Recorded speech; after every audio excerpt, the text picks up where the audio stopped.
Oh. So you finally decided to look up, did you? You finally felt it, didn't you? That strange electric current running through your spine when you walk into rooms that suddenly get quieter. That unexplainable weight pressing on your chest when your phone lights up with messages from people who haven't thought about you in years. That tingling sensation at the back of your neck telling you something massive has shifted in the atmosphere around your existence. Well, let me tell you something that's going to rearrange every assumption you've ever made about your place in this world. Your name. Yes, your name. The one you whisper to yourself in the mirror when you're practicing confidence. The one that feels so ordinary to you. That name is currently being spoken in rooms you will never enter, by people whose faces you'll never see, in contexts so wildly different from each other that if you heard them all at once, your brain would short circuit trying to make sense of it. And I'm not talking about casual mentions. I'm not talking about, oh yeah, I remember them from that thing. No. I'm talking about your name being the central character in stories you didn't even know you were part of. I'm talking about your name being the answer to questions people are desperately asking.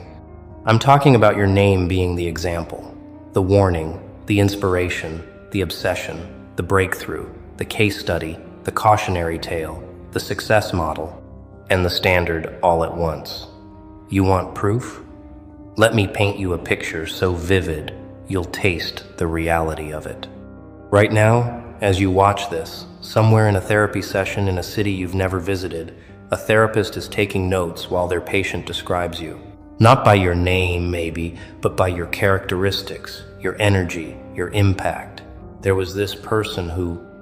And the therapist is leaning forward because what they're hearing is textbook attachment trauma, textbook projection, textbook unresolved obsession, wrapped in the language of moving on. Your name might not be said out loud, but you're there, haunting the hour-long session, living rent-free in someone else's breakthrough moment. And in a boardroom, somewhere glass windows reach the sky and leather chairs cost more than monthly rent, executives are referencing you. Maybe not directly, maybe they're calling you, that situation we learned from, or remember when we dealt with that particular challenge. But make no mistake, you're the case file. You're the lesson they extracted value from. You're the experience they turned into strategy.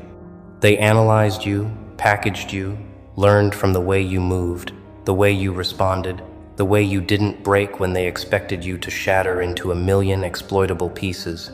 You became data. You became the example they use when training new managers on how to handle difficult situations or complex personalities. They don't hate you in these rooms. They respect you, which is somehow more unsettling, because respect means they studied you thoroughly enough to recognize they couldn't break you down the way they broke down others. You were different. You were the equation that didn't solve the way it should have. You were the variable that changed the entire formula. And now you're part of their institutional memory, sealed in strategy documents, referenced in quarterly reviews, whispered about during coffee breaks when someone asks whatever happened with, and the room goes silent because everyone knows, but nobody says it out loud. They don't say it because speaking your name gives you power. Speaking your name acknowledges that you won something they're still trying to understand how they lost. But wait, there's more. Because while corporate strategists are analyzing you and therapists are unpacking you, there's another room. A quieter room. A room where someone is on their knees, hands pressed together, eyes closed, speaking to something bigger than both of you. And they're praying about you, not against you like you might think, not cursing you out to the universe like some bitter ritual. No, they're praying for you. They're asking for your peace. They're asking for your success. They're asking for your healing. They're asking forgiveness for what they did, what they said, what they contributed to. They're praying because your absence created a void so loud that silence became deafening. They're praying because they finally understood what they lost after it was too late to retrieve it. They're praying because every substitute they tried to fill your space with felt like cardboard cutouts compared to the three-dimensional presence you brought into their life. They're praying because late at night when the world goes quiet and the distractions fade away, your name is the one that surfaces from the depths of their regret, like a message in a bottle they can't ignore. And this isn't one person. This is multiple people in multiple places at multiple times, all doing the same thing, all reaching toward the same conclusion, that letting you go, pushing you away, underestimating you, or playing games with you was the biggest miscalculation of their existence. Let's go deeper, because we're only scratching the surface. Your name is in group chats you're not part of. Long threads where people who claim they don't think about you anymore can't stop bringing you up. Did you see? Do you think? Remember when? I wonder if. Hundreds of messages, thousands of characters, all circling around the gravitational pull of your existence. You're the ghost in their conversations, the elephant in their digital rooms, the energy they can't shake no matter how many times they tell themselves they've moved on. They track you without admitting they're tracking you. They notice without admitting they're noticing.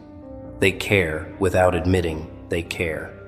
And it drives them absolutely insane because you're not performing for them anymore. You're not giving them the content they crave. You're not playing the character they wrote for you in their narrative. You went silent, and that silence is louder than anything you could have said. Your absence is more present than your presence ever was. You became the main character by simply removing yourself from their storyline, and that plot twist nobody saw coming is now the twist everyone is still trying to process, analyze, and somehow make sense of in a way that doesn't make them the villain of their own story. And it gets even more fascinating, because your name is also being mentioned in business pitches. In startup meetings where someone is explaining a concept and they say, it's like what happened with Trass, and your situation becomes the metaphor. You're the illustration. You're the real-world example that makes abstract concepts concrete. Someone, somewhere, is building an entire presentation around the lessons extracted from watching how you handled pressure, how you maintained integrity, how you refused to compromise yourself, even when compromise would have been easier, more profitable, more socially acceptable. You became a principle. You became a philosophy. You became proof that certain values aren't just theoretical. They're livable, survivable, achievable, even when the entire environment is designed to make you abandon them. Business students are studying you without knowing they're studying you. Leadership coaches are using your story without attributing it to you. Motivational speakers are referencing the patterns you demonstrated without ever mentioning your name explicitly. You became case study material for human resilience, strategic silence, and the power of maintaining composure under sustained psychological pressure. They bottled your essence and turned it into curriculum. They observed your moves and turned them into methodology. They watched you survive and turned survival into a teachable framework. Now let's talk about the social spaces, because those are interesting. Coffee shop conversations where friends are dissecting you with the analytical precision of forensic scientists. I think they did that because, no, I heard they were actually. But consider this angle. They're creating theories about you like you're some kind of mysterious phenomenon that needs explanation. They're connecting dots that don't exist, finding patterns in random noise, attributing meaning to actions that were meaningless, and completely missing the meanings behind actions that were deliberate. They're writing a mythology around you while you're just living your life. They're crafting a legend while you're just being yourself. And the funnier part? The real you, the actual you, the three-dimensional human being with flaws and fears and moments of absolute uncertainty, that version is so much more complex and interesting than the character they've created. But they don't know that. They can't know that. Because they're working with incomplete information, filling in the blanks with projection, creating a version of you that tells them more about themselves than it tells anyone about you. You're the mirror they're staring into while thinking they're looking through a window. You're the reflection that reveals their own insecurities, desires, regrets, and unfinished business. Every conversation about you is actually a conversation about them, and they don't even realize it. And then there are the midnight thoughts, the 3 a.m. spirals where someone is lying awake, staring at the ceiling, and your name crashes into their consciousness like a freight train they didn't see coming. They're replaying conversations from years ago, reanalyzing actions with the benefit of hindsight, and suddenly understanding meanings they completely missed in real time. They're having entire arguments with you in their head, conversations that never happened and never will happen, imaginary scenarios where they say what they should have said, where they do what they should have done, where somehow the outcome changes and the story has a different ending, but the ending already happened, the story already closed. And they're stuck in the epilogue, haunted by a conclusion they can't rewrite no matter how many times they rehearse alternative scripts in the theater of their regret. You're the phantom that visits them in these vulnerable hours, not because you're thinking about them, but because they can't stop thinking about you. Not because you need closure, but because they never got it. Not because you're reaching back, but because they never really let go. You exist in their unsent messages, their drafted but deleted texts, their opened then closed social media profiles, their typed then erased search queries. You're everywhere in their digital footprints, even though you're nowhere in their actual life. And that distance, that unreachable quality, that absolute finality of your departure from their orbit, it haunts them more effectively than any revenge you could have planned ever would. Let's shift to the professional realm again, because this is where it gets delicious.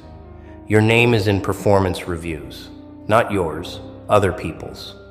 Someone somewhere is being evaluated, and your name comes up as the benchmark. They handled it like, or unlike when we dealt with. You became the measuring stick. You became the standard against which other situations are judged. Managers are using you as the example of how to handle conflict with grace. Teams are referencing you as the model of maintaining professionalism under hostile conditions. Organizations are studying the aftermath of their interaction with you and realizing they learned more from you than they taught you. You were supposed to be the student, the subordinate, the one taking notes. Instead, you became the teacher, the authority, the one everyone is still studying years later. And this drives certain people absolutely crazy because the narrative was supposed to be different. You were supposed to break. You were supposed to crack. You were supposed to validate their approach by failing under the pressure they applied. Instead, you thrived. You evolved. You emerged stronger, clearer, more refined. You turned their test into your testimony. You converted their pressure into your polish. You transformed their intended destruction into your demonstrated resilience. And now they can't unsee it.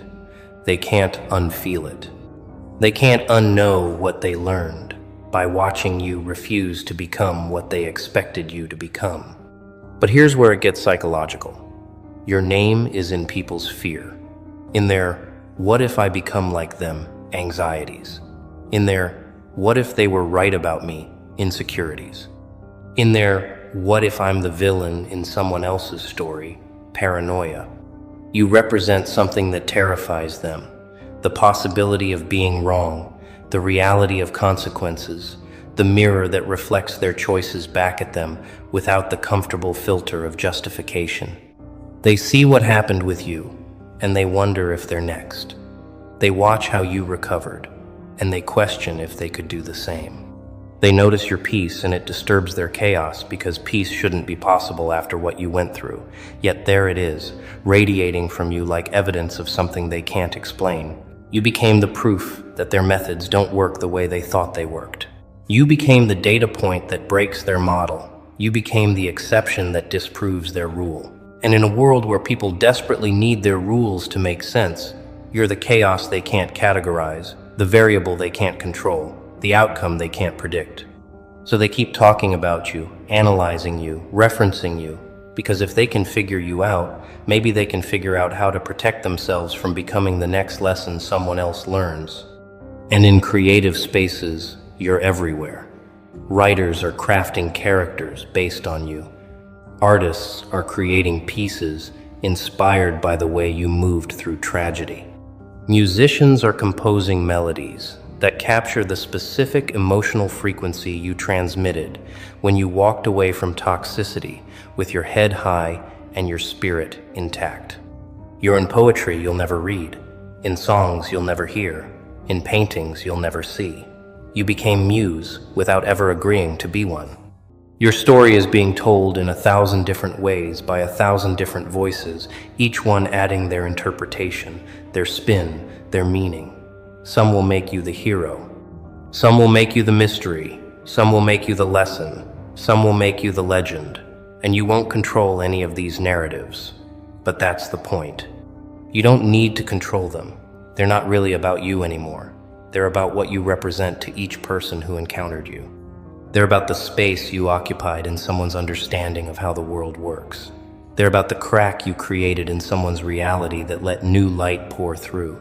You were the catalyst for transformations you'll never witness, the spark for revelations you'll never know about, the reason for changes you'll never be credited for. And that's power. That's influence.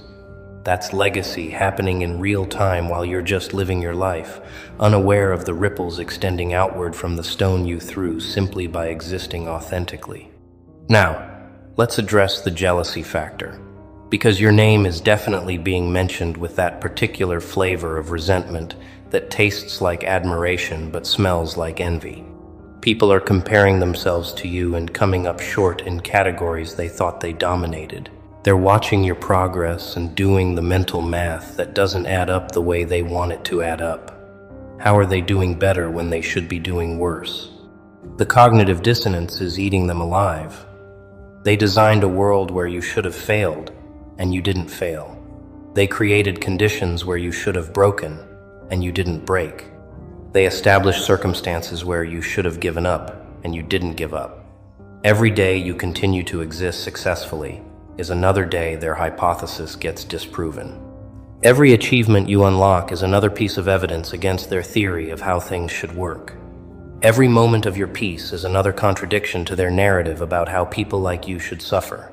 And they can't handle it. They literally cannot process the reality that you're not conforming to the story they wrote about you in their heads.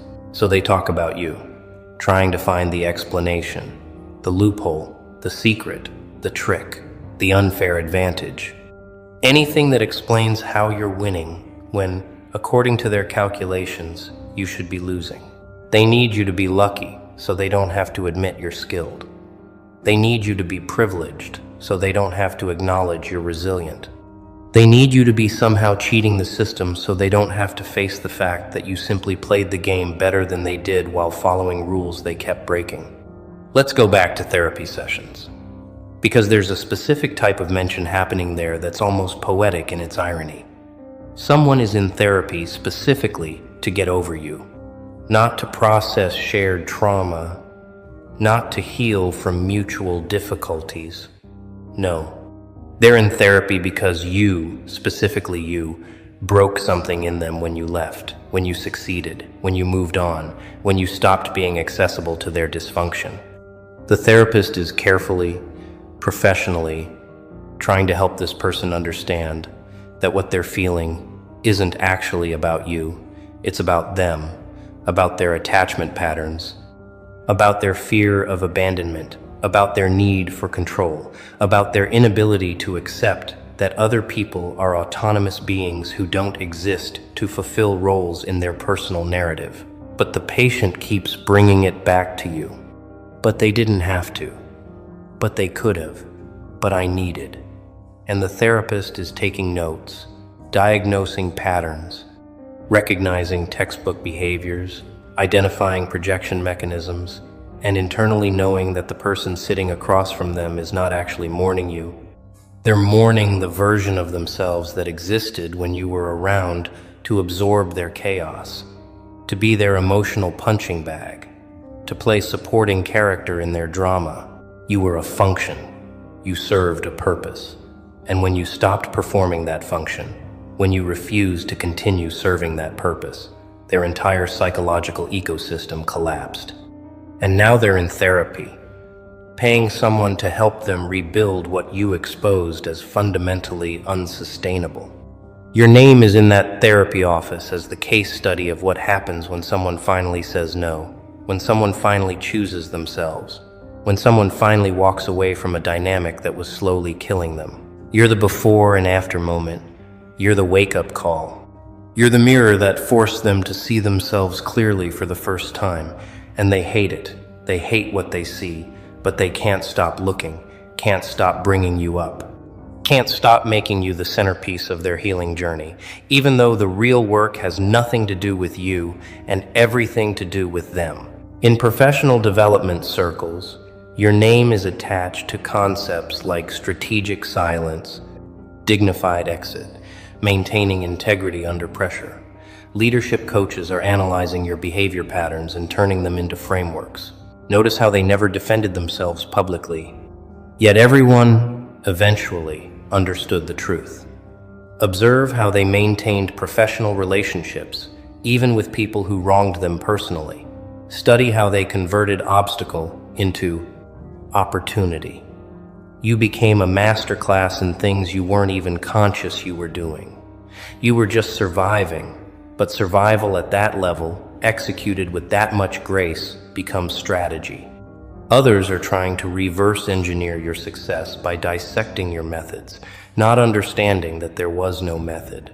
There was just you, being yourself, refusing to compromise your values, trusting the process even when the process felt like drowning. They're trying to package authenticity into a system, to bottle organic responses into repeatable techniques, to transform genuine character into teachable skills. And while some of it translates, the core of it, the essence of what made you effective, that can't be taught. That's something you either are or you aren't. That's the difference between performing integrity and embodying it. That's the gap between strategic appearances and authentic being. And that gap is exactly what makes you the subject they can't stop studying. Because they can see the results, they can observe the outcomes, but they can't quite capture the alchemy that made it work.